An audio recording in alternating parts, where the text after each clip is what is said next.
بسم اللہ الرحمن الرحیم۔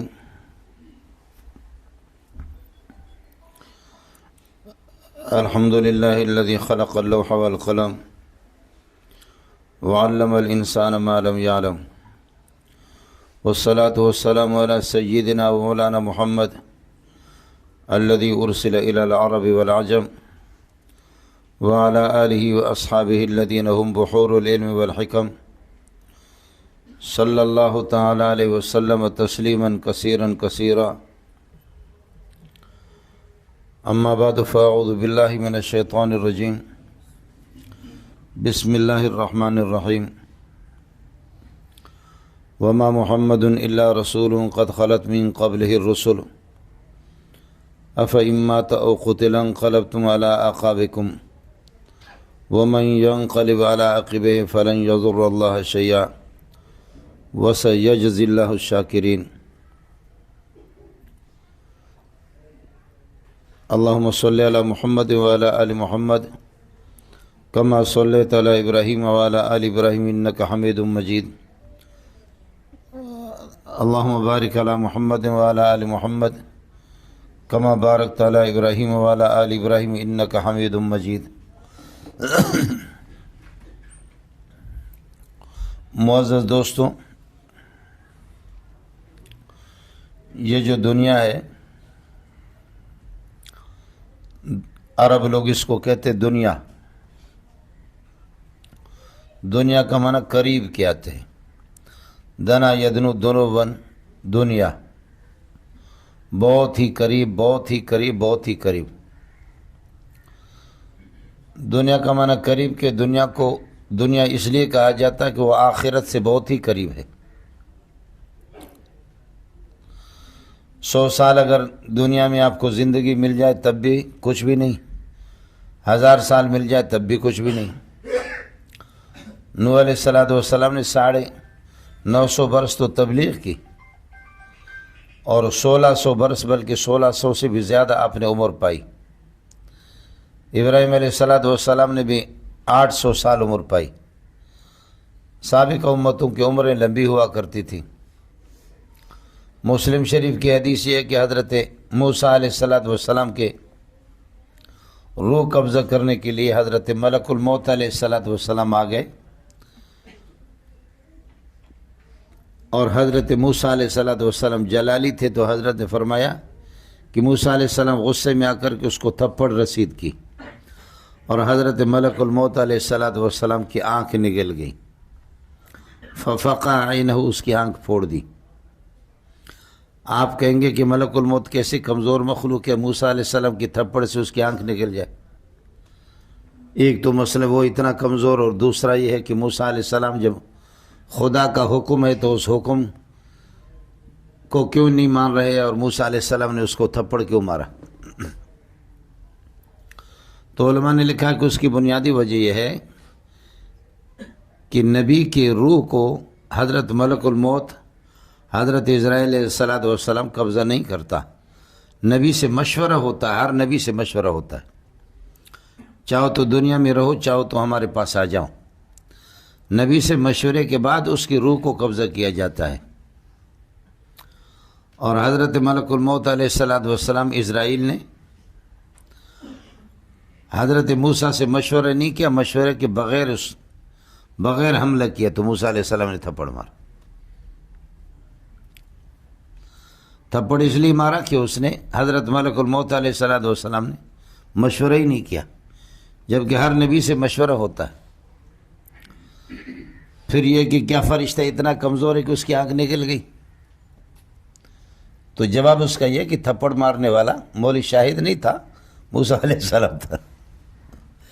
تھپڑ مارنے والا شاہد بھائی بھی نہیں تھا، اور مولی منظور نہیں تھا، وہ موسیٰ علیہ السلام تھا۔ آپ نے دیکھا 20ویں پارہ میں سورہ قصص میں ہے، جب قبطی کو آپ نے ایک مکہ مارا تو قبطی اسی ٹائم پہ مرا۔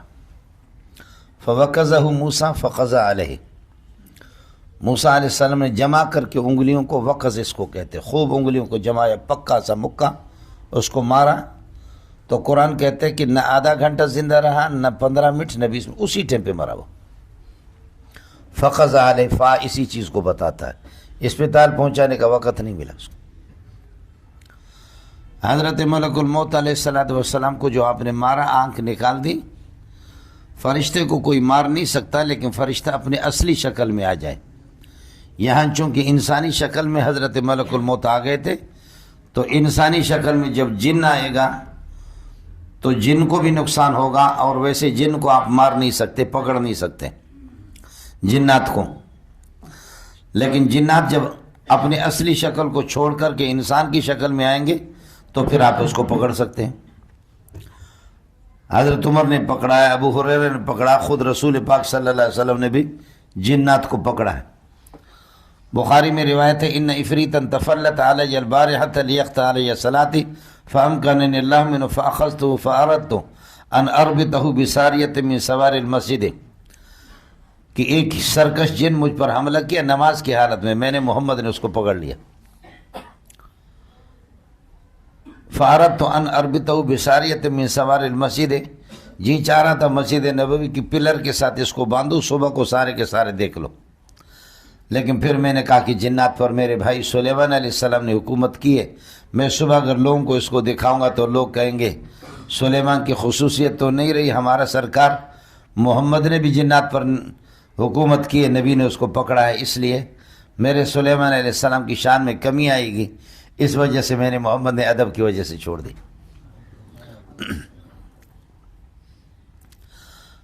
میں عرض یہ کر رہا تھا کہ 1000 سال 2000 سال آدمی زندہ رہے تب مرنا تو ہے۔ تو موسیٰ علیہ السلام نے تھپڑ مارا تو انسانی شکل میں تھا، اس لیے اس کی آنکھ نکل گئی، پھر اللہ نے ٹھیک کر دیا۔ اور موسیٰ علیہ السلام سے مشورہ نہیں کیا تو اس لیے آپ کو تھپڑ مارا، نبی سے مشورہ کیا جاتا ہے۔ تو آخر موسیٰ علیہ السلام کو اللہ نے فرمایا کہ آپ کیا چاہتے ہیں، دنیا کی زندگی؟ تو آپ یہ کر دو کہ ایک بیل کے پیٹھ پر اپنا دست مبارک رکھو، آپ کے ہاتھ کے نیچے بیل کے جتنے بال آئیں گے، اور آپ دیکھیں باریک باریک قسم کے بال ہوتے ہیں، اب 1000 آئیں گے، لاکھ آئیں گے، جتنے بال آپ کے ہاتھ کے نیچے آئیں گے اتنے سال ہم آپ کو زندگی دیں گے۔ موسیٰ علیہ السلام نے فرمایا کہ پھر اس کے بعد کیا ہوگا؟ فرمایا اس کے بعد بھی مرنا ہے،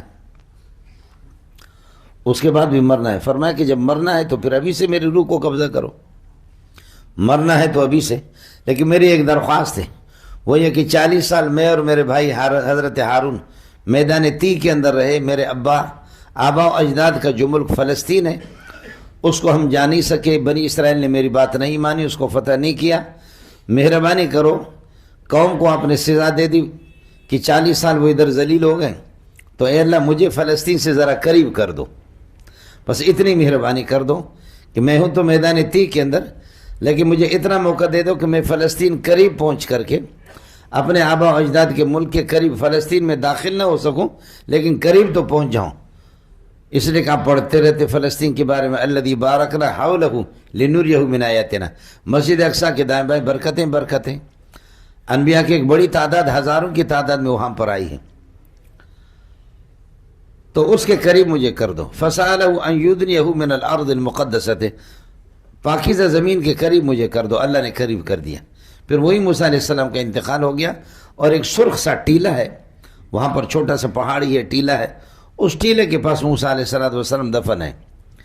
حضرت اقدس صلی اللہ علیہ وسلم نے فرمایا کہ لو کنت عندہ لو کنت سمع لأریتکم قبرہ عند الکثیب الاحمر، اگر میں وہاں محمد موجود ہوتا میں آپ کو بتاتا قبریں تو مٹ گئی ہے لیکن مجھے محمد کو خدا دکھا رہا ہے کہ موسیٰ ادھر دفن ہے۔ اور آپ نے فرمایا کہ شب معراج میں مررت بقبر موسیٰ وہو قائم یصلی، موسیٰ علیہ السلام کے قبر سے میرا گزر ہو گیا، میں نے بھائی جان کو دیکھا قبر میں کھڑے ہو کر کے نماز پڑھ رہا تھا، موسیٰ علیہ السلام کو کھڑے ہوتے۔ یہ بخاری اور مسلم کی روایتیں آپ کو بتا رہا ہوں۔ تو دنیا کا معنی ہوتا ہے قریب، آخرت سے قریب ہے۔ دنیا کی جتنی بھی لمبی زندگی ہو جائے آخر وہ مرنا ہی تو مرنا ہے۔ اور دنیا کا معنی آتا ہے ذلیل، دوسرا معنی فما متاع الحیات الدنیا فی الآخرۃ الا قلیل، دنیا کی زندگی آخرتی مقابلے کچھ ہے ہی نہیں ہے، معمولی اور ذلیل ہے۔ اس لیے اللہ والے لوگ وہ اس دنیا کی زندگی کو بس صرف الدنیا مزرعۃ الآخرت ہے، آخرت کی کھیتی باڑی کی ایک جگہ ہے کہ یہاں جو بیج بو گے وہی فصل کاٹو گے، نیکیوں کی فصل جنت کی شکل میں، اور برائی یوں کی برائی کیوں کا بدلہ برائی کا وہ جہنم ہے۔ اللہ والے دنیا میں اس لیے رہتے ہیں کہ ہم یہاں کچھ کر جائیں، دنیا سے ان کو کوئی پسند یہ ہے کہ کوئی دلچسپی نہیں ہے، دنیا کے اندر ان کو کوئی رغبت نہیں ہے، دنیا کا کوئی ان کو شوق نہیں ہے۔ اس لیے مسئلہ شرعی یہی ہے کہ دنیا کی مصیبتوں سے تنگ آ کر کے اگر آپ موت کی دعا کرتے ہیں، دنیا کی مصیبتوں سے تنگ آ کر کے اللہ مجھے موت دے دو، تو یہ ناجائز ہے۔ لیکن اے اللہ میں آپ کی زیارت کے لیے تڑپ رہا ہوں، آپ کی دید کے لیے تڑپ رہا ہوں، جلدی مجھے لے جاؤ، فرمایا یہ پسندیدہ ہے، یہ پسندیدہ ہے کہ اللہ میں اس دنیا میں رہنا نہیں چاہ رہا، آپ مجھے لے جائیں۔ اس لیے صوفیہ حضرات جو ہوتے ہیں نا، عجیب ان کا انداز ہے۔ دوزخاں جاست والے کفرارا لیکن جاست عشق دارارا، دوزخاں جاست والے کفرارا لیکن جاست عشق دارارا، کافر جہنم میں جلیں گے، ہم لوگ صوفیہ اس دنیا کے اندر جل رہے ہیں، اے اللہ کیوں آپ ہمیں تڑپا رہے، اپنی زیارت کیوں نہیں کرا رہے، ہم تو ادھر تڑپ رہے۔ سبحان اللہ، کیا انداز ہے۔ دوزخاں جاست والے کفرارا لیکن جاست عشق دارارا، ہمیں تو سولی پہ لٹکا دیا آپ نے، اے عرش والی ذات اپنی زیارت تو کرا دو نا، اپنی زیارت تو کرا دو، کب تک ہم اس دنیا میں تڑپتے رہیں گے۔ کیا پیاری بات کی ہے۔ یا بیارے دوزار تاب خرم، یا بیارے دوزار تاب خرم، یا بیارے دزود جانارا، یا زہر کا پیالے لے کر کے آ جاؤ، میں پی کر کے اپنے آپ کو ختم کر دوں، یا میرا جانان جو عرش پر ہے اس کی زیارت مجھے کرا دو۔ یا جو میرا جانان ہے اللہ کو کہہ رہا ہے، یا بیارے دوزار تاب خرم، یا بیارے دزود جانارا، یا زہر کا پیالے مجھے دے دو۔ ہم نے اللہ کو دیکھا ہے، اللہ کی جھلکیں دیکھی ہے، صوفی کہتا ہے، اس لیے ہم بے تڑپ رہے ہیں، ہم دنیا کے اندر ہمیں کوئی چین نہیں ہے۔ حضرت اقدس صلی اللہ علیہ وسلم ایک مرتبہ صحابہ کی جماعت میں ایسے بیان ارشاد فرما رہے تھے تو آپ نے عجیب بات کی، فرمایا ان اللہ خیر عبدا من عبادہ بین ان یختار ما عند اللہ و بین ما یختار عنده فی الدنیا، اللہ نے اپنے ایک بندے کو اختیار دیا، چاہو تو ہمارے پاس آ جاؤ، اور چاہو تو ہمارے پاس آ جاؤ، اور چاہو تو اپنے دوستوں کے پاس رہو۔ اللہ نے اپنے ایک بندے کو اختیار دیا، نام کسی کا نہیں لیا۔ فاختار ما عند اللہ ہے، اللہ کے اس بندے نے فوراً کہا کہ اللہ مجھے دنیا میں رہنا نہیں ہے دوستوں کے پاس، مجھے آپ کے پاس آنا ہے۔ اللہ نے اپنے ایک بندے کو اختیار دیا، چاہو تو دنیا میں رہو اور چاہو تو ہمارے پاس آ جاؤ۔ تو اللہ کے اس بندے نے کہا کہ اب دنیا میں میرا مقصد پورا ہو گیا، مجھے اپنے پاس بلاؤ، میں آپ کے پاس آنا چاہ رہا ہوں۔ جب یہ بات ارشاد فرمائی، نام نہیں لیا کسی کا، ارشاد یہ بات ارشاد فرمائے، فبکا ابو بکر رونے لگے، حضرت ابو بکر رونے لگے۔ تو اس پر ابو سعید خدری فرماتے ہیں کہ ہم نے کہا کہ اس بوڑھے بابا کو کیا ہو گیا، کس بات پہ رو رہا ہے؟ اس کے چند دن کے بعد رسول پاک کا وصال ہو گیا اس دنیا سے۔ تو اب ہمیں سمجھ میں آ گیا، فکان ابو بکر اعلمنا، کہ ابو بکر سمجھ گئے تھے کہ محمد رسول اللہ ہم میں، وہ بندہ محمد رسول اللہ خود ہے، وہ ہم میں رہنا نہیں چاہ رہا، ہماری دوستی پر اللہ کی دوستی کو ترجیح دے رہا ہے۔ ابو بکر ہم سب سے بڑے عالم تھے۔ حضرت اقدس نے سبحان اللہ، میری شاید پتہ نہیں اجازت دے یا نہ دے، اصل میں یہ ہوتا ہے کہ حضرت عباس آئے، کہا کہ علی جا کر محمد سے کچھ وصیت اپنے لیے لکھواتے، نبی آخری حضرت صلی اللہ علیہ وسلم کے آخری دن ہے، اس میں کچھ وصیت لکھوانا چاہ رہا ہوں کہ ہمارے حق میں کچھ لکھے۔ میں نے عباس نے تجربہ کیا کہ ہمارے بنو ہاشم کا بندہ جب مرنے کے قریب ہوتا ہے، اس کی دنیا کی زندگی پوری ہو جاتی ہے، تو میرا تجربہ ہے، میں ان کی پیشانی کو دیکھتا ہوں کہ ان کے چہرے کے اندر کچھ زردی سی آ جاتی ہے، اور میں اسی چیز کو محسوس کر رہا ہوں کہ محمد رسول اللہ کی دنیا والی زندگی پوری ہو گئی ہے۔ علی آؤ کچھ لکھواتے ہیں۔ بخدا میں آپ کو بتاؤں کہ میں بھی بنگلہ دیش جانے سے پہلے میں بدبخت قسم کا انسان، حضرت اقدس یہاں تشریف لائے، طبیعت صحیح نہیں تھی بھائی، شاید سے ان لوگوں سے ہم ملے تو اطلاع مل گئی کہ یہ نالائق مولوی منظور آ گیا، تو فرمائے لے کر کے آ جاؤ۔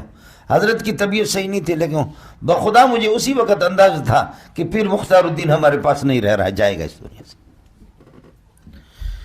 جی ہاں، اس وقت سے انداز تھا۔ اور آدمی کی خاص طور پر دنیا جانے سے پہلے بھائی شاید بتاتے ہیں کہ صبح فجر کی نماز میں کھڑے ہو کر کے لوگوں نے سہارا دیا، فجر کی سنتیں بھی نہیں چھوڑی، فجر کی سنتیں بھی پڑھی اور فرض پڑھا، اس کے بعد یاسین شریف پڑھ کر کے آپ اللہ کو اسی ٹائم پہ پیارے ہو گئے تھے۔ ڈاکٹروں نے 3-4 گھنٹے اس کے بعد ویسے لگا دیے، جیسے ڈاکٹروں کا روٹین ہے، طریقہ ہے، لیکن یہ ہے کہ آپ اس دنیا سے پہلے چلے گئے تھے۔ فرمایا کہ علی آ جاؤ، میں محمد کے چہرے سے محسوس کر رہا ہوں کہ محمد رسول اللہ میں رہے گا نہیں، اور حدیث میں اس کی نشانیاں بھی آ جاتی ہے۔ ترمذی میں آج جو بھائی شاید بتا رہے تھے کہ آپ کے وفات سے پہلے پیشانی پر کچھ پسینہ آ رہا تھا، حضرت نے فرمایا حدیث میں آتا ہے، فرمایا کہ مومن کی موت کی نشانی یہی ہے کہ اس کی پیشانی پر جو ہے نا، پیشانی پر پسینہ آ جاتا ہے۔ مومن اس موقع پر فلولا اذا بلغت الحلقوم وانتم حینئذ تنظرون، جب آپ روح کو واپس کیوں نہیں کرتے؟ روح جب یہ ہے کہ حلق تک پہنچ جائے، آپ دیکھ بھی رہے، وَنَحْنُ أَقْرَبُ إِلَيْهِ مِنْكُمْ، ہم تم سے زیادہ اس بندے سے قریب ہیں، ہم دیکھ رہے ہیں، وَلَكِنْ لَا تُبْصِرُونَ، لیکن آپ نہیں دیکھتے۔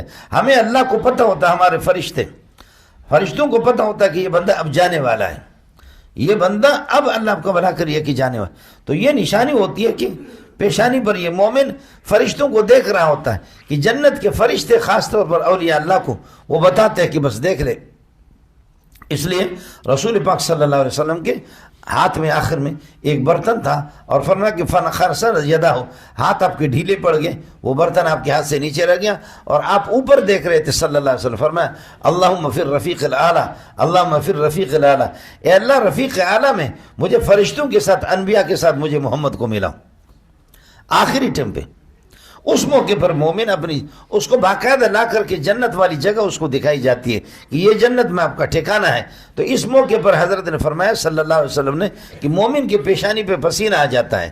بھائی شاید بتا رہے تھے کہ حضرت اقدس مختار الدین رحمۃ اللہ علیہ کی فرمایا کہ آخر میں پیشانی پر ہم نے دیکھا تھا کہ کچھ پسینہ۔ مومن اپنے مقام کو دیکھتا ہے، اپنے مقام کو دیکھتا ہے کہ اللہ کے ہاں میرے لیے کتنی عزت ہے، تو اس کی وجہ سے مومن کو پھر یہ کہ کچھ ایک یوں سمجھیے کہ شرم سی محسوس ہوتی ہے، شرم محسوس ہوتی ہے کہ کہاں میں، کہاں میرا رب، کہاں میں، کہاں میرا رب، میرا رب میرے لیے کیسی جگہ کی تجویز کی ہے، کہاں مجھے کس جگہ پر لے جا رہے۔ بہرحال میں عرض کر رہا تھا کہ حضرت نے فرمایا حضرت ابو بکر جب حضرت نے یہ بات ارشاد فرمائی تو حضرت ابو بکر رضی اللہ تعالیٰ رونے لگے۔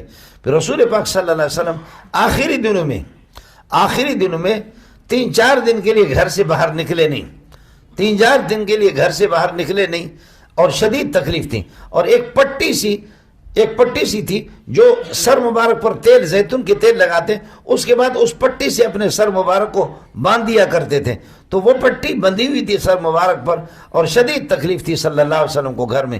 حضرت ابو بکر باہر سے آ کر کے فرمایا یا رسول اللہ، مجھے اس بات کا اندازہ ہے کہ آپ کو شدید تکلیف ہے، میں اس بات کو جانتا ہوں آپ کو تکلیف ہے، لیکن اے اللہ کے نبی، جہاں تک ہو سکے اگر طبیعت اس کی متحمل ہو تو اللہ کے لیے تھوڑا سا جھلک صحابہ کو دکھا دو کہ باہر مہاجر اور انصار مچھلی کی طرح تڑپ رہے، 3-4 دن سے آپ کو دیکھا نہیں، صحابہ نے آپ کو دیکھا نہیں ہے، ذرا باہر اپنی زیارت صرف کرا دو۔ حضرت کو شدید تکلیف تھی، اور باہر جب نکلے سر مبارک بندھا ہوا تھا، لیکن حدیث کے الفاظ بخاری شریف کی کہ کچھ صحابہ اس طرف ادھر کچھ نفل پڑھ رہے تھے، نفل میں تھے، اور نماز کا وقت کوئی فرض کا وقت نہیں تھا، نفل پڑھ رہے تھے۔ تو یہ آپ نے دیکھا ہوگا جیسے مسجد نبوی میں آپ جائیں گے، الٹے ہاتھ پر حضرت عائشہ کا حجرہ ہے، دیوار بالکل مسجد نبوی کے ساتھ ملی ہوئی ہے۔ یہاں فرمایا فَكَشَفَ سِجْفَ حُجْرَةِ عائشہ، حضرت عائشہ کے گھر کے پردے کو ہٹا دیا، حضرت رسول پاک صلی اللہ علیہ وسلم نے پردے کو اسے ہٹا دیا، چہرہ مبارک دکھایا، تو صحابی کہتا ہے اب کیا ہے، اس کو کون سا مولوی بیان کر سکتا ہے؟ کوئی مولوی بیان نہیں کر سکتا کہ محمد کا چہرہ کیسے تھا، لیکن صحابی نے کمال کر دیا۔ شاگرد نے کہا جب حضرت نے عائشہ کے گھر کے پردے کو ہٹا دیا، چہرہ مبارک دکھا دی، فرمایا فَكَأَنَّ وَرَقَةُ مُصْحَفٍ، محمد کا چہرہ ایسے لگ رہا تھا کہ اللہ کے کلام پاک کا ایک کوئی صفحہ ہے، قرآن پاک کے صفحہ کی طرح محمد رسول اللہ صلی اللہ علیہ وسلم کا چہرہ مبارک لگ رہا تھا۔ فَقَادُوا أَن يَفْتَتِنُوا فِي صَلَاتِهِمْ، قریب تھا کہ کھلبلی سی مچ جائے اور صحابہ نمازیں اپنے توڑ دیں، جا محمد، وہ دیکھو محمد، سورج محمد کا طلوع ہو گیا صلی اللہ علیہ وسلم۔ لیکن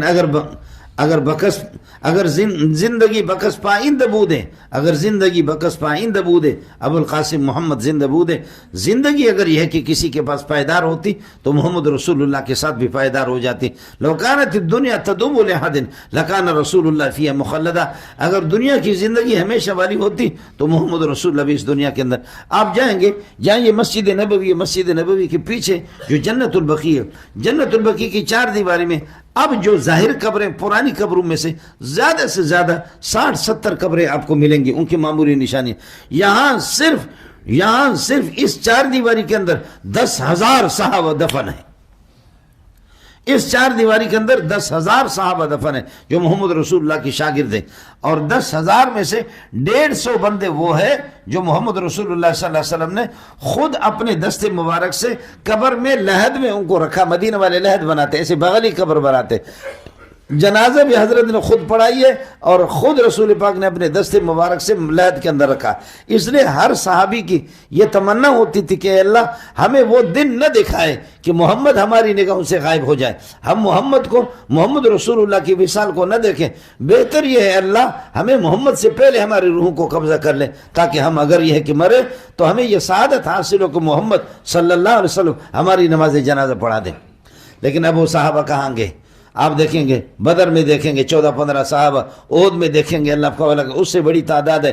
ہر جگہ پر مختلف بلاد کے اندر، افغانستان میں، بلوچستان میں، افریقہ کے جنگلات میں، سندھ کے جنگلات میں، پشاور میں، کابل میں، کہاں دیکھیں ہر جگہ صحابہ کی قبریں ہیں۔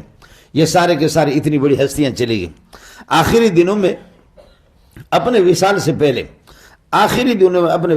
پہلے آپ نے حضرت فاطمہ کو بلایا، فرمایا کہ بیٹی میں جا رہا ہوں۔ حضرت فاطمہ، حضرت عائشہ بھی فاصلے پر تھی، لیکن حضرت فاطمہ کو بلایا کہ بیٹی آپ میرے قریب ہو جائیں۔ تو حضرت فاطمہ کو بتایا تو فاطمہ نے رونا شروع کیا، فرمایا کہ بیٹی اپنے کان قریب کر دو۔ تو رسول پاک صلی اللہ علیہ وسلم حضرت فاطمہ نے اپنے کان قریب کر دیے، فرمایا کہ بیٹی فکر کی بات نہیں ہے، میرے جانے کے بعد آپ بھی یہاں زندہ نہیں رہیں گے، زیادہ چند دن آپ رہیں گے، اس کے بعد آپ بھی آ جائیں گے، لیکن آپ کو خوش ہو جاؤ، آخرت میں مومن عورتوں کے سردار اللہ آپ کو بنائیں گے۔ وہ فاطمہ تو سیدۃ النساء اہل الجنت، جنت کے خواتین کا سردار، ان کے سردار ہوں گے یہ کہ سیدہ حضرت فاطمہ۔ تو حضرت فاطمہ پھر ہنسنے لگی، اور جب رسول پاک صلی اللہ علیہ وسلم کا وصال ہو گیا، وصال کے بعد حضرت عائشہ نے فرمایا فاطمہ آپ کو خدا کا واسطہ ہے بتا دو یہ بات کیا تھی کہ محمد نے ہمیں نہیں سنائی، اور آخری سکرات کے موقع پر آپ کو بلا کر کے آپ رونے لگی، تھوڑی دیر کے بعد آپ ہنسنے لگی، آپ نے خوشیاں کی، مسئلہ کیا ہے؟ اما فاطمہ نے فرمایا نبی نے مجھے اس وقت تو منع کیا، لیکن اب والد ماجد یہاں اس دنیا کے اندر نہیں رہے، اس لیے میں آپ کو بتاتی ہوں۔ مسئلہ یہ تھی کہ مجھے بتایا کہ بیٹی میں جا رہا ہوں، فکر نہیں کرنا، برداشت کر لینا، صبر کر لینا۔ اس پر میں رو پڑی، پھر فرمایا کہ بیٹی زیادہ آپ بھی دیر نہیں رہیں گے، آپ نے بھی میرے پاس آنا ہے۔ آپ نے دیکھا حضرت صلی اللہ علیہ وسلم کے وصال کے بعد اما فاطمہ صرف 6 مہینے زندہ رہی، اور 6 مہینے میں مسلسل روتی رہی، رات دن نہ پتہ ہے کہ کیا رات ہے اور کیا دن ہے، سورج کب طلوع ہوتا ہے کب غروب ہوتا ہے، بس نمازوں کے موقع پر آپ کو بتایا جاتا تھا، آپ نماز پڑھتی تھی، مسلسل روتی رہی، اور 6 مہینہ اما فاطمہ نے جو محمد رسول اللہ کے وصال کا نقشہ جو کھینچا ہے، اس طرح کوئی مولوی کر بھی نہیں سکتا۔ ماذا علی من شم تربت احمدی اللہ یشم مزی زمان غوالیہ، اس بندے کو، غوالی عرب کے ہاں ایک بہت قیمتی خوشبو ہوتی ہے جو عود سے بھی زیادہ قیمتی ہے، کئی خوشبوؤں کو ملا کر کے اس کو بنایا جاتا ہے غوالی۔ اما فرماتی ہیں جو میرے ابا محمد کی مزار مبارک کی مٹی کو اگر سونگھ لے، اللہ کی قسم دنیا کی کوئی خوشبو، غوالی جو سب سے قیمتی خوشبو ہے، وہ بھی اس کی قیمت یہ ہے کہ اس کا مقابلہ نہیں کر سکتے۔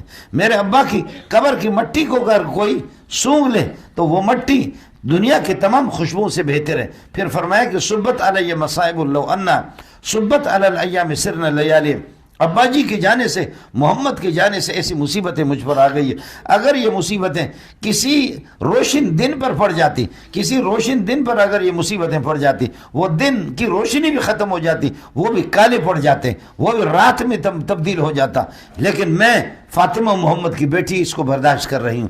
لیکن آخری دنوں میں پھر یہ کہ جب آپ کا وصال ہو گیا، جو الفاظ اما فاطمہ نے کہا بخاری کے میں آپ کو سنا رہا ہوں، یا ابتا یا ابتا اجاب ربن دعاہو، اے ابا اللہ نے آپ کو بلایا، آپ نے لبیک کہتے ہوئے ابا جی آپ چلے گئے، ابا جی لبیک کہتے ہوئے آپ اپنے رب کے پاس چلے گئے۔ یا ابتا من جنت الفردوس ماوا، ابا تجھے معلوم ہے کہ تیرا ٹھکانہ تو جنت ہے، آپ تو جنت میں چلے گئے، لیکن یا ابتا ہو الی جبریل نہ ہو، اے ابا میں جبریل کو آپ کی وصال کی خبر، موت کی خبر میں سنا دوں گا۔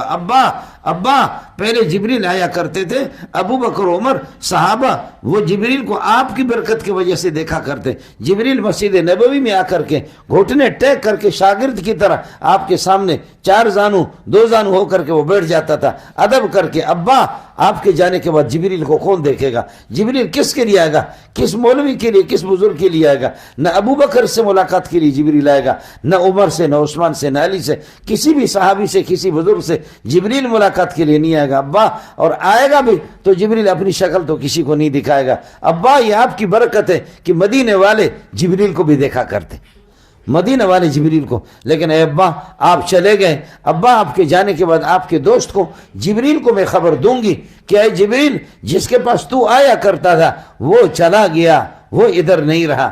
آخری سال میں، اب رمضان کا مہینہ آ رہا، آخری سال میں ہر سال ایک ختم آپ جبریل کو سناتے تھے، ایک ختم جبریل نے آپ کو سناتے تھے، 2 ختم ہوتے تھے، 2 ختم ہوتے تھے۔ پھر رات کو نفلوں کے اندر اور تراویحوں کے اندر آپ نے کتنے ختم کیے اس کو خدا جانتا ہے، اس بارے میں علماء کوئی نہیں لکھتے ہیں۔ البتہ یہ لکھتے ہیں کہ ایک مرتبہ ایک رکعت کے اندر رسول پاک نے 5 پاروں کی تلاوت کی، ایک رکعت کے، اور آپ کے داماد حضرت عثمان نے پورا قرآن ایک رکعت میں ختم کیا اور دوسری رکعت میں پھر واپس شروع کیا۔ آپ کہیں گے کہ اللہ آپ کا بھلا کریے کہ کیا ہے یہ، کیسے ہو سکتا ہے؟ میں بندہ لاتا ہوں آپ کے پاس، آپ نالائق منظور کو دیکھ رہے ہیں، میں منظور کی بات نہیں کر رہا۔ شاگرد میرے پاس پٹھان شاگرد آ گیا، شاگرد نے کہا کہ استاد جی، میں نے کہا کہ جی، کہنے لگا استاد جی سردی کی راتیں تھیں، لمبی راتیں تھیں، عبد الرحمن سدیس دامت برکاتہ العالیہ امام حرم نے، انہوں نے تراویح پڑھا دی، وہ یہ کہ تراویح پڑھا کر کے وہ چلے گئے، عشاء کے نہیں، تراویح نہیں تھا، رمضان نہیں تھا، غیر رمضان تھا، فرمانے لگے کہ استاد جی عشاء کی نماز پڑھا کر کے وہ چلے گئے۔ عشاء کے بعد میں کعبۃ اللہ کے سامنے کھڑا ہو گیا، کعبۃ اللہ میرے سامنے، استاد جی میں نے الف لام سے شروع کیا، فجر کی اذان سے 15-20 منٹ پہلے میں نے والناس تک پہنچا دی۔ اب بھی ہے، میں آپ کی ملاقات کراتا ہوں، اب بھی ہے، بوڑھے بوڑھے علماء، بوڑھے بوڑھے حفاظ، بوڑھے بوڑھے قراء، آپ دیکھیں گے کہ مولوی منظور سے کہیں گے آپ کر کے دکھاؤ۔ مولوی منظور اگر یہ ہوتا تو پھر وہ مختار الدین کی جگہ کو سنبھالتا نا، مولوی منظور کے اندر اگر یہ صلاحیت ہوتی نا تو مولوی منظور اس طرح تو نہ ہوتا نا، مولوی منظور کا پھر ایک مقام ہوتا، یہ اللہ والوں کا مقام ہے۔ اب بھی دنیا کے اندر اس قسم کے لوگ موجود ہیں۔ تو آخری دنوں میں، آخری ہر رمضان میں تراویح میں، نفلوں میں آپ نے کتنی تلاوت کی ہے اس کا کوئی ذکر نہیں ہے۔ البتہ یہ ہے کہ ایک ختم جبریل کو سناتے تھے اور ایک ختم جبریل آپ کو سناتا تھا۔ ہم لوگ حافظ لوگ ہوتے ہیں، صبح کو ہم اپنی منزل سناتے ہیں، شاگردوں کو سناتے ہیں، شاگرد ہمیں سناتا ہے جس کو ہم سامع بناتے ہیں، پھر رات کو تراویح سناتے ہیں۔ حضرت بھی اسی طریقے پر صلی اللہ علیہ وسلم، یہ آپ ہی سے یہ طریقہ چلا آ رہا ہے۔ لیکن آخری سال میں جبریل نے بتایا کہ حضرت آپ نے چونکہ اللہ سے حامی بھری ہے کہ آپ نے ہمارے پاس آنا ہے تو اللہ کے پاس آپ نے جانا ہے۔ حضرت یہ آخری سال ہے، اس کے بعد اگلے رمضان میں محمد آپ نہیں ہوں گے صلی اللہ علیہ وسلم، اگلے رمضان میں آپ نہیں ہوں گے، یہ آخری آپ کی زندگی کا آخری رمضان ہے۔ تو حضرت آپ نے فرمایا جبریل جب آخری رمضان ہے تو آؤ اپنے آنکھوں کو قرآن سے ٹھنڈی کر لیتے ہیں، دونوں کے دونوں۔ 2 ختم آپ نے آخری سال میں جبریل کو سنایا، 2 ختم جبریل نے آپ کو سنایا، 4 ختم تو صرف جبریل کے ساتھ مل کر کے آپ نے کیے۔ یہ بخاری کی حدیثیں آپ کو بتا رہا ہوں، یہ بخاری کی روایتیں آپ کو بتا رہا ہوں، لیکن یہ لوگ رہے نہیں۔ حضرت صلی اللہ علیہ وسلم اس دنیا سے چلے گئے. آپ کو معلوم ہے جب آپ کا انتقال ہو گیا، انتقال کے بعد سبحان اللہ بعض صحابہ تو اس قسم کے تھے، ان صحابہ نے یہ کہا کہ اے اللہ یہ آنکھیں آپ نے دی تھی، ان کی بینائی اس کے اندر آپ نے رکھی تھی، اے اللہ یہ آنکھیں تھی محمد کو دیکھنے کے لیے، اب محمد نہیں رہا، ہماری بینائی کو سلب کر لے. محمد نے، اور ہوا بھی اسی طرح. صحابہ مستجاب الدعوات تھے. بہت سے صحابہ نے یہی دعا کی کہ اللہ یہ آنکھیں جب محمد کو دیکھا کرتی تھی تو پھر مزہ آتا تھا، اب محمد رسول اللہ نہیں رہا تو اس وجہ سے ہماری بینائی سلب کر لو. ان کی بینائیاں سلب ہو گئی بہت سے صحابہ کے. بلال نے کہا کہ میں اشہد ان محمد رسول اللہ جب کہتا تھا تو پیارے محمد کو اپنے آنکھوں سے دیکھا کرتا تھا. اب محمد آپ آرام فرما رہے، مزار مبارک میں آرام فرما رہے، میری نگاہوں کے سامنے نہیں ہے. اب میں بلال یہاں اذان دے نہیں سکتا. بلال یہاں سے چلے گئے، یہاں سے شام چلے گئے. کئی زمانے شام رہا. مہاجر اور انصار ان کے نوجوان، بوڑھے اور بچے، خواتین نے خط لکھا، پیغام بھیجا کہ بلال وہ اذان محمد والی اذان، ایک زمانہ گزر چکا ہے، وہ محمد والی اذان کبھی آ کر کے زیارت تو کرا دو، اور وہ رسول پاک صلی اللہ علیہ وسلم والی زمانے کی وہ اذان ہمیں یہ کہ بتا دو، وہ اذان ہمیں سنا دو. چنانچہ ان کے شدید اصرار پر حضرت بلال رضی اللہ تعالیٰ عنہ وہاں سے تشریف لائے، اور جیسے مدینے میں داخل ہو گیا چیخ مار کر کے گر پڑے. استقبال کے لیے لوگ نکلے. جاء مؤذن رسول اللہ صلی اللہ علیہ وسلم، جاء مؤذن رسول اللہ، جاء مؤذن رسول اللہ. وہ محمد کا مؤذن آ گیا، محمد رسول اللہ کا مؤذن آ گیا. استقبال کے لیے لوگ نکلے، اور کچھ لوگ نعرے لگا رہے ہیں، کچھ لوگ رو رہے ہیں بلال کو دیکھ کر کے. اور آخر بلال کو انہوں نے مجبور کر دیا کہ بلال آپ آ گئے، آپ کی زیارت ہوگی، لیکن بلال وہ اذان تو سنا دو جو آپ مزے لے کر کے محمد کے زمانے میں حضرت کی نگاہوں کے سامنے اذان دیا کرتے تھے، وہ اذان ہمیں سنا دو. بلال نے اذان شروع کی، اشہد ان محمد رسول اللہ پہ بلال گر پڑا. وہ اذان پوری نہیں ہوئی، وہ اذان بلال پوری نہیں کر سکے. فرمایا کہ پہلے اشہد ان لا الہ الا اللہ اشہد ان محمد رسول اللہ کہہ کر کے محمد رسول اللہ کو دیکھ کر آنکھیں ٹھنڈی ہو جاتی تھی. اب کیا کروں، وہ اذان بھی پوری نہیں ہوئی. دوستو یہ دنیا ہے، اس دنیا میں رہنا کسی کو نہیں ہے. اس وجہ سے اب رسول پاک صلی اللہ علیہ وسلم اور 1.25 لاکھ انبیاء کی پاکیزہ ارواح کے ساتھ ہماری وفاداری کا تقاضا یہ ہے کہ ہم نبیوں کے طریقوں کو اختیار کریں. نبی کے ساتھ وفاداری کا طریقہ یہی ہے، نبی کے سنتوں کو اپنائیں. نبی کے ساتھ وفاداری کا ثبوت یہ ہے کہ محمد رسول اللہ کے دین پر مر مٹ جائیں. آپ کے ساتھ وفاداری کا تقاضا یہی ہے کہ جو کچھ ہم سے بن پائے سنتوں کو ہم اپنے ہاتھوں سے ذبح نہ کریں. آپ سے وفاداری کا تقاضا یہی ہے کہ دین کی طرف ہم اپنی تمام صلاحیتیں خرچ کریں، دین کی طرف لوگوں کو بلائیں، دعوت دے دیں. حضرت اقدس اس دنیا سے چلے گئے. حضرت اس دنیا سے دماغ کام نہیں کر رہا. چند دن ہو گئے کہ حضرت اقدس پیر ذوالفقار ان کا انتقال. اس سے پہلے میں گیا، اچانک میں پشاور میں تھا. بابا چلاسی رحمۃ اللہ علیہ جو بڑے شاعر تھے، جس کو میں نے 1-2 شعر آپ کو سنا دیا. حضرت جی بابا چلاسی رحمۃ اللہ علیہ کے انتقال ہو گئے. پیر ذوالفقار نقشبندی کا، پھر حضرت اقدس اللہ.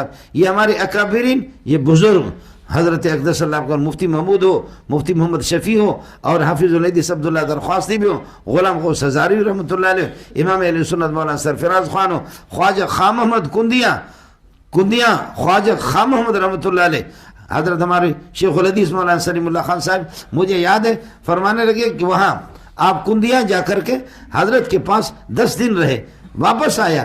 فرمایا میں نے ایسا بزرگ دیکھا کہ جو زبان سے کچھ نہیں بولتا، اس کے چہرے کو دیکھ کر کے مجھے اللہ کی معرفت حاصل ہو گئی. فرمایا خاموش پیر، اس کا ذائقہ الگ، اس کی خوشبو الگ، اس کی مہک الگ، پیر ذوالفقار کی الگ، اور پیر عزیز الرحمن رحمۃ اللہ علیہ کی اس کی خوشبو الگ، اور اللہ کا پیر حضرت اقدس بابا چلاسی رحمۃ اللہ علیہ کی خوشبو الگ، اور حافظ الحدیث عبداللہ کی خوشبو الگ، اور حضرت اقدس پیر مختار الدین کی خوشبو الگ. میں بنگلہ دیش میں تھا، مجھے پتہ چل گیا، میرا دماغ بالکل کام کرنا چھوڑ دیا. زبان بھی میری بالکل یہ ہے کہ اس وقت بند ہوگی. مولوی آیت الرحمان سے میں نے عرض کیا، ہم نے اپنے بزرگوں کو دیکھا، اکابرین کو دیکھا، گلاب خوشبو، لیکن ہر ایک کی خوشبو الگ، لیکن پیر مختار الدین رحمۃ اللہ علیہ کی خوشبو الگ. پیری مریدی میں پیر کے کچھ شرائط ہوتے ہیں، پیر کے کچھ تکلفات ہوتے ہیں، کچھ اس فقیر میں کچھ بھی نہیں. یہ مٹا ہوا انسان تھا. میرے جیسے نالائق ایک طالب علم ہوں، میں کوئی بڑا مولوی نہیں ہوں، ایک طالب علم ہوں. ہمارے جیسے نالائق لوگوں کو بھائی شاید کے گھر پہ جیسے یہاں ہم یہاں خانقاہ میں آ گئے، پتہ چل گیا کہ جی ملا منظور آ گیا، ملا منظور آ گیا، بس دیکھ دیکھ کر کے ہنستے تھے اور پریشان ہوتے تھے، فرماتے تو میں ان کو خوش کرنے کے لیے کوئی لطیفہ سناتا، آپ ہنستے ہیں اور یہی فرماتے کہ بس آپ کو دیکھ کر کے یہ کہ مجھے خوشی ہوتی ہے، بیماری میری چلی جاتی ہے۔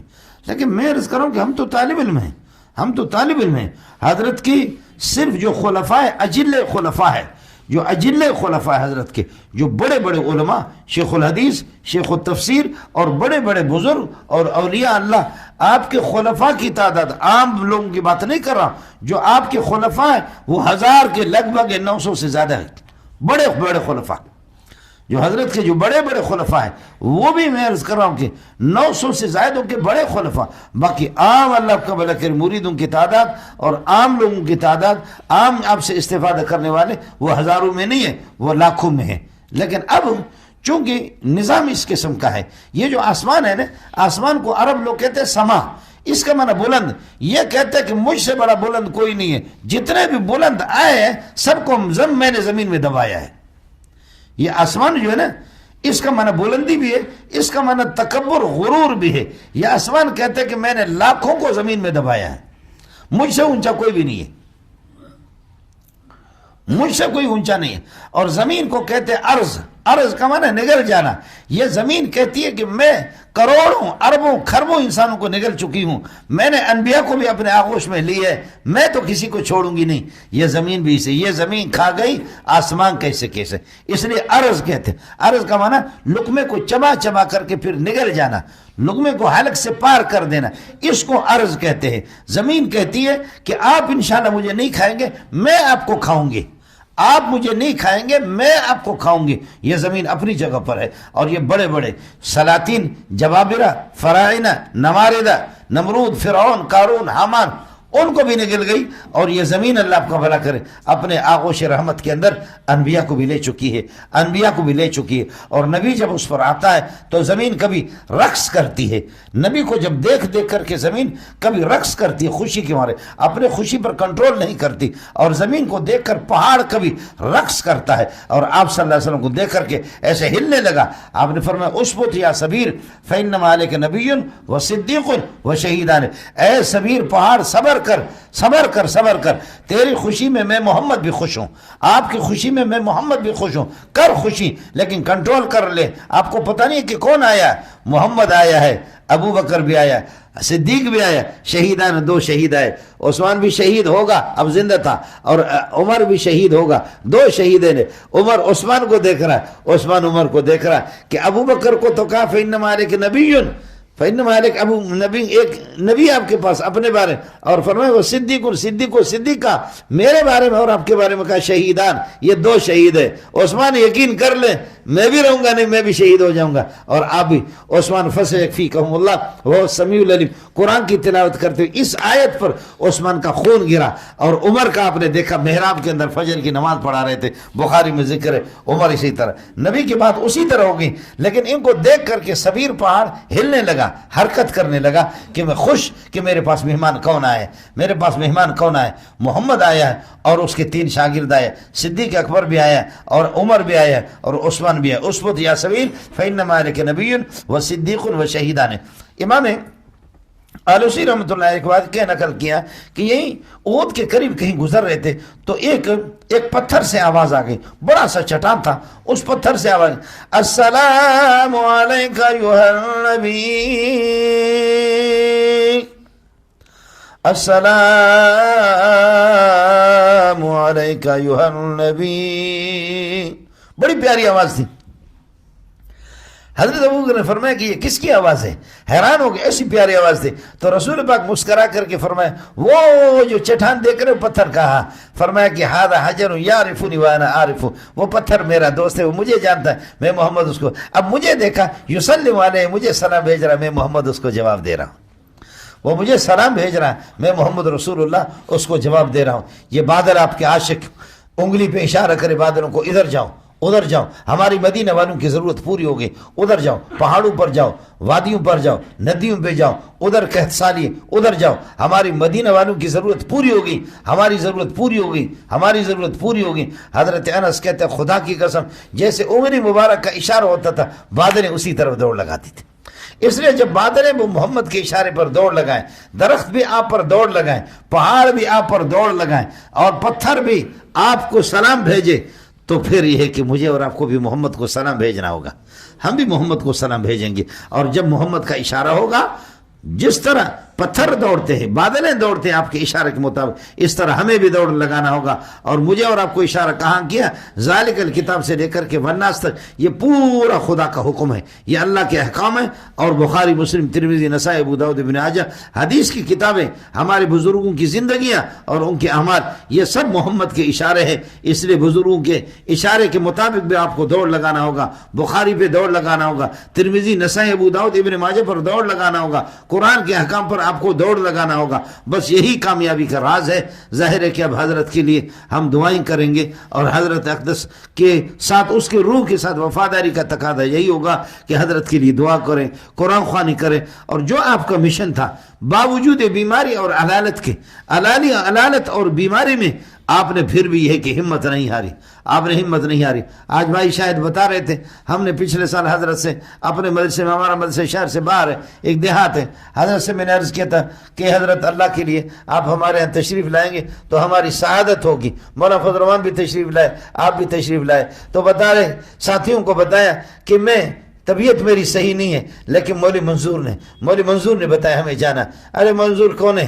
میں کسی شیخ الحدیث کا بیٹا نہیں ہوں، میں کسی سرمایہ دار کا بیٹا نہیں، میں ایک چرواہے کا بیٹا ہوں، میں ایک چرواہے، ایک غریب باپ کا بیٹا ہوں، ٹوٹا پھوٹا ترجمہ پڑھاتا ہوں، میرا مدرسہ بھی نہیں ہے بڑا، مدرسی ہے، جیسے بڑے بڑے مدرسے ہوتے ہیں تو بڑے بڑے مدرسی ہے، چھوٹا سا مدرسہ ہے، لیکن اس مدرسے میں حضرت ہمیں اس طرح بخدا عزت دیتے تھے، ایسے عزت دیتے تھے، ہم کوئی اجنبیت محسوس ہی نہیں کرتے تھے، اجنبیت محسوس ہی نہیں۔ جب میرے جیسے نالائقوں کو ہر بندہ، رسول پاک کی خصوصی یہی تھی، جو بھی صحابی ملتا وہ کہتے محمد میرا ہے، جو بھی ملتا کہتے محمد میرا ہے۔ میں نے اپنے بزرگوں میں دیکھا ہے کہ بس یہی ہے۔ مولانا سلیم اللہ خان صاحب کو دیکھو، مفتی شفیع رحمۃ اللہ علیہ کو، علامہ بنوری رحمۃ اللہ علیہ کو، دیگر بزرگوں کو دیکھو، حضرت اقدس مختار الدین رحمۃ اللہ علیہ کو دیکھو، جو بھی ہمارے ساتھ، میرے مدرسے کے کئی اساتذہ جو آپ سے بیعت ہے، کئی اساتذہ میرے مدرسے کے جو حضرت اقدس سے بیعت ہیں، اور وہ ہر استاد کہتا ہے حضرت جی نے مجھے دل دیا ہے، حضرت نے میرا دل لیا ہے۔ ہر استاد کہتا ہے کہ میں حضرت کا ہوں، میں حضرت کا ہوں، میں حضرت کا ہوں۔ پتہ نہیں اس خدا کے بندے میں کیا کوئی ظاہر ہے کہ کوئی اللہ کا ایک انتہائی قریبی بندہ تھا، کوئی اندر کوئی اللہ کو بنا کریے کہ کوئی بڑا کمال، کوئی بڑی نیکی، کوئی بڑا پاور انسان کو کھینچتا تھا اپنے طرف۔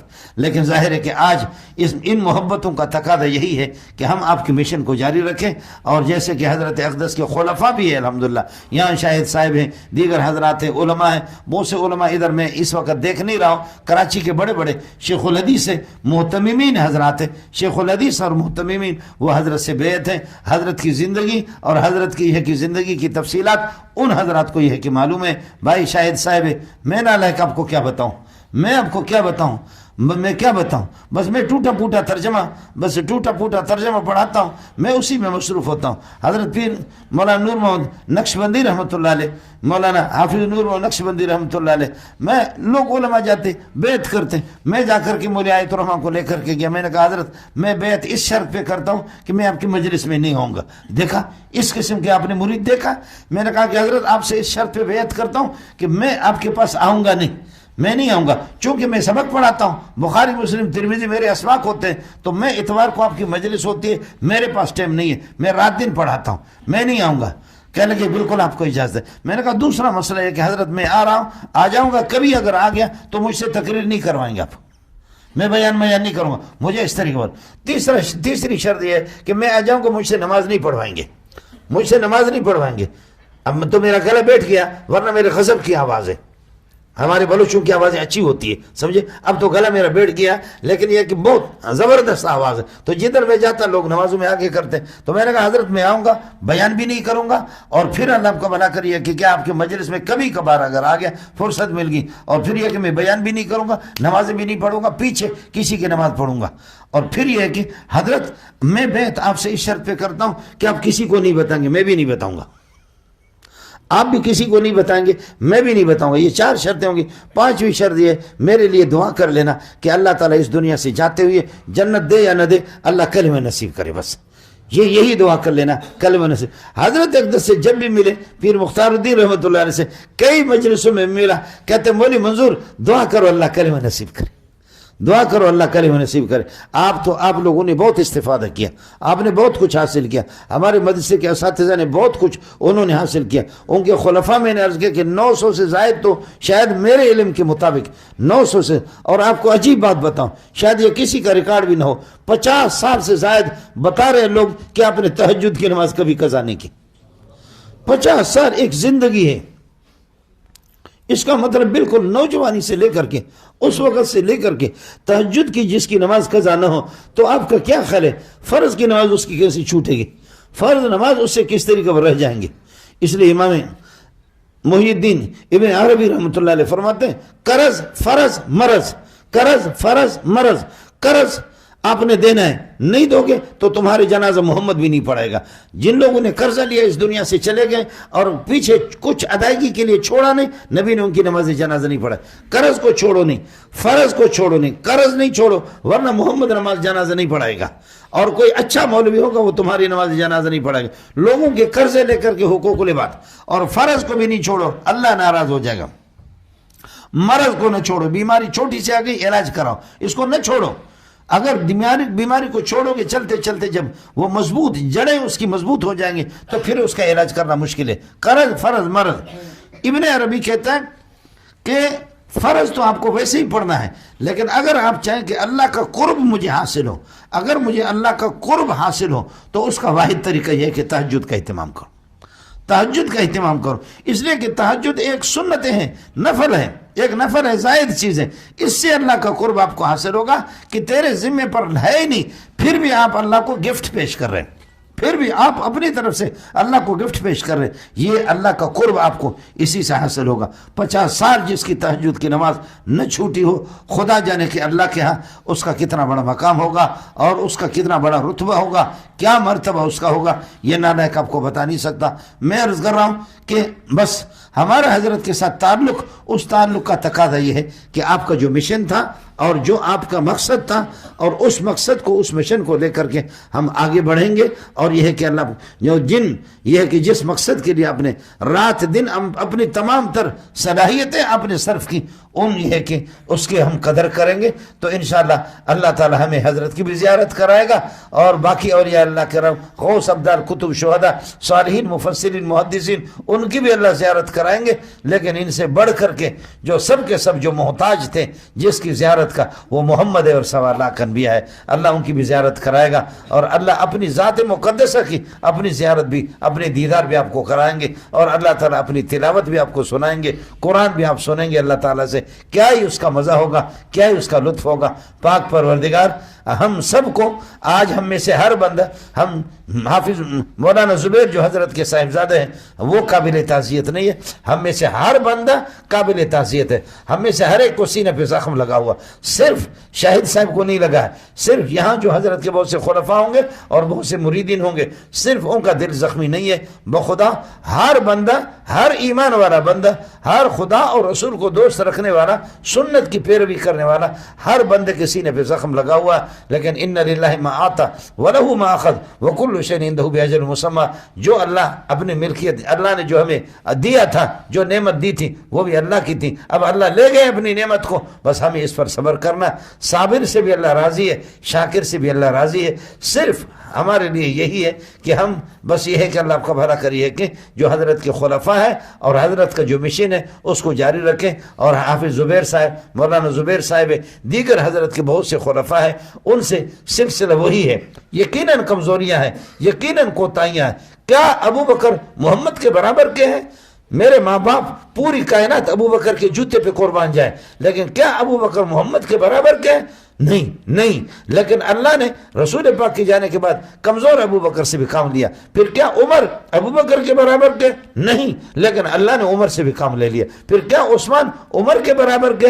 نہیں، اللہ نے عثمان سے کام لیا، علی سے کام لیا، دیگر صحابہ سے کام لیا، تابعین سے، تبع تابعین سے، غوث، ابدال، کتب، شہداء، صالحین، مفسرین، محدثین۔ ہر پہلے والا اونچے درجے کا حامل ہوتا ہے، بعد والا اس مقام کا نہیں ہوتا، لیکن خدا ان سے کام لیتا ہے۔ گرتے اٹھتے ٹھوکر لگاتے ٹھوکر۔ ہمارے حضرت مزاکی کبھی خوش طبی فرماتے تھے، حضرت اقدس مولانا سلیم اللہ خان صاحب فرماتے تھے وجعلنا للمتقین اماما، کہ اللہ ہمیں متقین کا امام بنا دے۔ فرمایا اس کو ہم نے بہت پڑھا، لیکن ہماری دعا قبول نہیں ہوگی۔ ایک بکری چرانے والے کا بیٹا آ کر کے ہمارا امام بن گیا۔ میں 28 سال جامع فاروقی میں امام تھا، 28 سال آپ میرے پیچھے نماز پڑھتے تھے، جو کہ تقی صاحب کے بھی استاد، مفتی نظام الدین کے بھی استاد، بڑے بڑے محدثین کے استاد، 100 سال سے زائد جس نے عمر پائی، رئیس المحدثین مولانا سلیم اللہ خان۔ فرمایا ہم نے بڑی دعائیں کی کہ اللہ ہمیں امام بنا دے، لیکن ہماری دعا قبول نہیں ہوگی۔ بڑے مولویوں کی دعائیں بھی قبول نہیں ہوگی، اور پیروں کی اولاد کی بھی دعائیں قبول نہیں ہوگی۔ ایک چروائے کا بیٹا، بکری چرانے والا، خانہ بدوش قسم کا، وہ آ کر کے ہمارا امام بن گیا۔ خدا کام لیتا ہے۔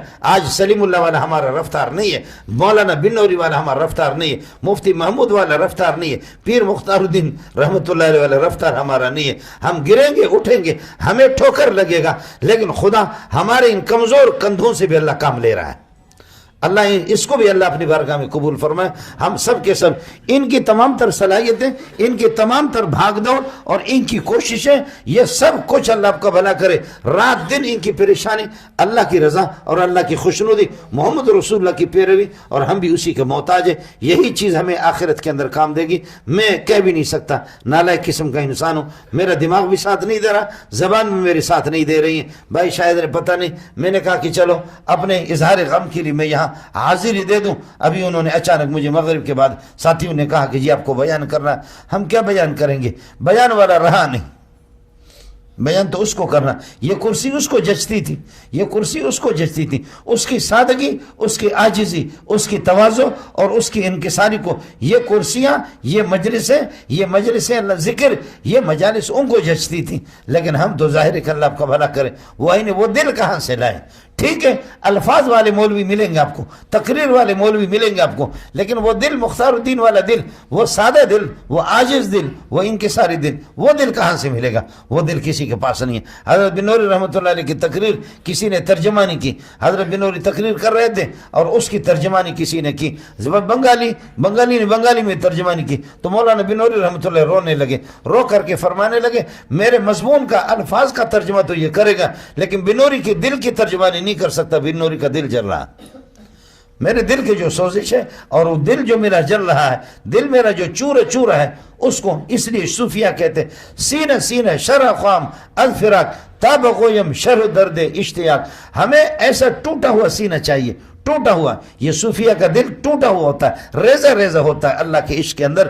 وہ دل اللہ آپ کا بھلا کرنا، غلام حبیب نقشبندی کا ہمیں ملے گا، نہیں ہے کہ پیر مختار الدین، نہ ان کے حضرت اقدس مولانا شیخ الحدیث زکریا رحمۃ اللہ علیہ، وہ دل آج اس نالائق کے پاس نہیں ہے۔ تو ہمارے اوپر کے الفاظ ہے، اس لیے ان کا جو حکم تھا، ورنہ میں عرض کر رہا ہوں کہ صرف شاہد کی تعزیت نہیں کریں گے، حافظ زبیر کی، مولانا زبیر کی تعزیت نہیں کریں گے، ان کے خلفاء کی تعزیت نہیں کریں گے۔ ہم میں سے ہر ایک اس قابل ہے کہ دوسرے کی تعزیت کرے۔ آپ میری تعزیت کریں، میں آپ کی تعزیت۔ جو اللہ کی نعمت وہ ہم سے اللہ پاک نے اپنی امانت کو لے لیا، اللہ ہم اس پر بھی راضی ہے، لیکن آؤ مل کر کے یہ عہد کر لیتے ہیں کہ جو حضرت کا مشن تھا ہم اس کو انشاءاللہ حتی الامکان آپ کے اس پروگرام کو چھوڑیں گے نہیں، ہم اسی کو لے کر کے آگے چلیں گے۔ اللہ آپ کو انبیاء کی زیارت نصیب فرمائے، اللہ اپنی زیارت نصیب فرمائے، اپنی رضا اور خوشنودی اللہ آپ کو یہ ہے کہ نصیب فرمائے۔ اللہ توفیق سب کو دے دے، اللہ ہمارا خاتمہ ایمان پر کر دے، رکھے تو دنیا میں رکھے اور لے جائیں آخرت میں، تو ہم سب کو اللہ اپنی زیارت کرا دے،